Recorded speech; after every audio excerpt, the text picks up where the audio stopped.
Hey, First Crew, we're doing our devotional on the fruits of the Spirit, and today is self control.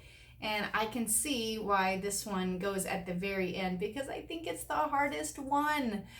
So I want to read some verses to you today, and when I share this video, I'll also share a PDF that has all the verses for you so that you can read everything and do your own study, but I want to highlight a few today. So I'm actually going to read 4 verses, and 2 of them really have one concept of self-control and 2 of them are of another concept. So I want to read those both to you. So the first one is Hebrews 12:11. It says, "No discipline seems pleasant at the time, but painful. Later on, however, it produces a harvest of righteousness and peace for those who have been trained by it."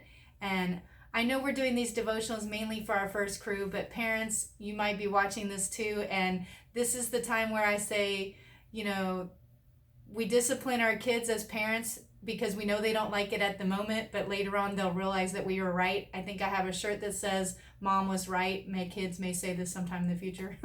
So, kids, I want you to understand that as parents, and God is our parent as well. God is our father, and then we are trying to parent as well, just like God parents us. And sometimes the discipline and the things that He gives us to help us control ourselves is not what we want to do. It's not pleasant. It's painful, as it says in this verse.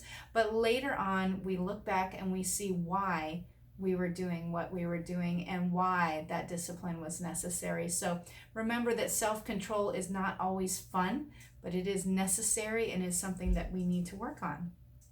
And so that takes me to Matthew 7:13 and 14. "Enter through the narrow gate, for wide is the gate and broad is the road that leads to destruction, and many enter through it. But small is the gate and narrow the road that leads to life, and few find it." And I think this just goes along with those things that if it's really easy to do, everybody does it. But the things that are difficult and worth it are the ones that not everybody does because it's hard. And so leading a life of self-control and all the other fruits of the Spirit that we've been talking about, that is a difficult and narrow road. And we can't do it by ourselves. We do have to have God's help. And as we've talked about through all our other lessons, we have to pray to God and ask Him to help give us that self-control to pick the right path and to stick to that path even when things are very difficult. And so I really enjoy those verses because it reminds us that things are hard at the moment, but in the long run, in the end, it is what we are supposed to be doing. And that road is difficult, but we have to keep pursuing it. And then these next 2 verses kind of have a different take on self-control. This one's from 1 Peter. It says, "Be self-controlled and alert. Your enemy, the devil, prowls around like a roaring lion looking for someone to devour." 1 Peter 5:8. And I think this takes us into a different realm of talking about self-control. It says, "Be self-controlled and alert," because the devil is always trying to get us to trip up, right? So if we are not alert and in control of ourselves, and the devil tries to throw out a little trick, and then we kind of lose control of ourselves, we lose sight of what we're supposed to be doing for God and for ourselves, then the devil wins. And we don't want that to happen, right? So we have to be in control of ourselves and be alert and watching for those things. And this one also is in that same kind of area. It says, "Submit yourselves then to God. Resist the devil and he will flee from you. Come near to God and he will come near to you." James 4:7-8. So I feel like that ties in both of the concepts that we talked about. When we come near to God, God comes near to us. And that helps us to resist the devil. So not only do we need to come near to God and say, we want to travel that narrow path that's very difficult, God help me do that.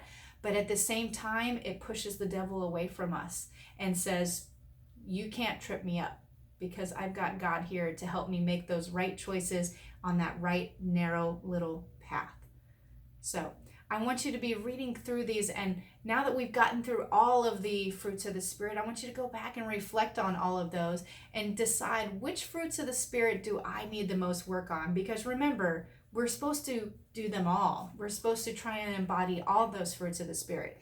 This is not like the gifts that we have that we give to the church. This is all the things about ourselves, all the characteristics that make us a godly person. And so go back and revisit those. Bring up all these little, little worksheets that we were showing you, and read through some of these and think about, which one do you want to work on this week? Which one do you want to make yourself aware of? And I hope that this is something that helps you to find your way, to get a little bit closer to God, to find your purpose and your path. And just don't forget to pray, because that's where all the answers are.